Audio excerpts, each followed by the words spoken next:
Hello everyone, welcome to this video. So this video is going to be all about places to see in Vienna, which is the capital of Austria, and the places that I have seen in Vienna.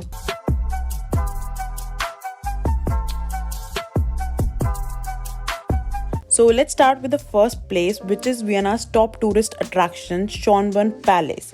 So Schnbrunn Palace was the main summer residence of the Habsburg monarch, and this humongous building, which doesn't look that humongous by the way in the video, but it was actually, has the 1441 rooms inside it, and which was surrounded by the beautiful garden, as well as it covers a lot of area. Like you could literally take half of the day just to see the palace and walk around it. After the Schnbrunn Palace, we moved to the Hofburg, and we were roaming there, and we found this beautiful clock called Anchor Clock, which was built in 1914, which represents the life and death by inevitable passing of time and the transience of human existence. Then from Hofburg we moved to the Stephens Platz, which is a square and geographical center of Vienna, and there we saw this humongous church called Stephens Cathedral, which is made in Romanesque and Gothic style, and which has a multicolored tiled roof, which is really pretty and which is very similar to the one we saw in Budapest, Matthias Church, and I really like this style.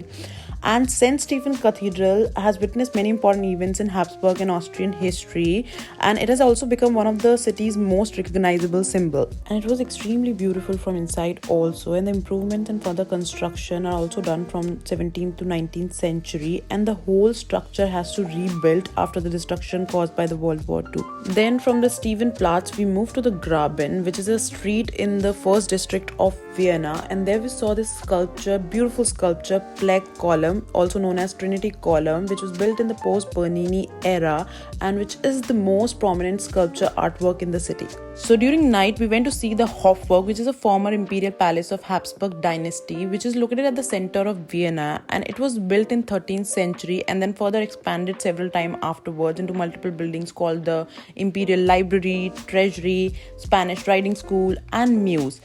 Since 1946, the Hofburg is the official residence and workplace of the President of Austria, and we saw all of the buildings during night, so that was the reason we couldn't go to inside anywhere. During night we had a good long walk to see all of the buildings.